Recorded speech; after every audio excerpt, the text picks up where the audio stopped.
На етапі онбордингу дуже важливо швидко, ефективно інтегрувати кожного нового працівника в команду.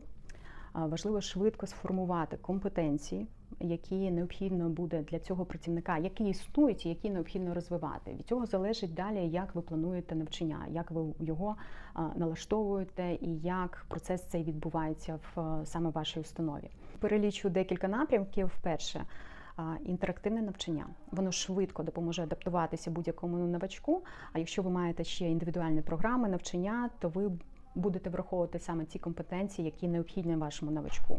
Модульне навчання, яке допоможе новачку обрати, що важливо на сьогодні для нього, і він може від загального навчання відокремити і підвищити свої компетенції в якомусь з напрямків.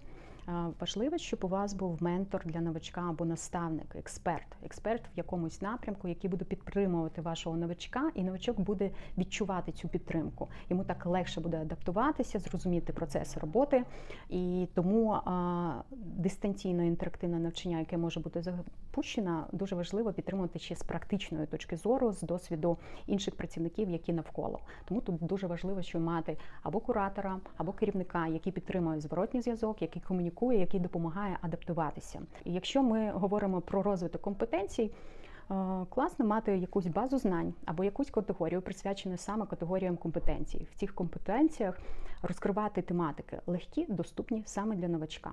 Дуже важливо брати зворотній зв'язок від ваших новоприйнятих, тому що зворотній зв'язок саме допомагає зорієнтуватися, в яких напрямках йому не вистачає інформації. Можливо, він побоїться вам напряму це сказати, але якщо ви зробите анкетування під час випробувального терміну або є досвід наприкінці випробувального терміну, заповнити анкету. Анкета, яка допомагає показати корпоративну культуру, взаємодію, комунікацію з керівником, якої інформації не вистачає, як він бачить майбутнє і в якому напрямку він хотів би розвиватися. Для того, щоб визначити, в якому напрямку розвивати компетенції ваших працівників, не забувайте про те, що проводиться оцінка по компетенціям. Тобто тут важливо впроваджувати на різних етапах. Вона може бути простою, вона може бути поглибленою в залежності від категорій.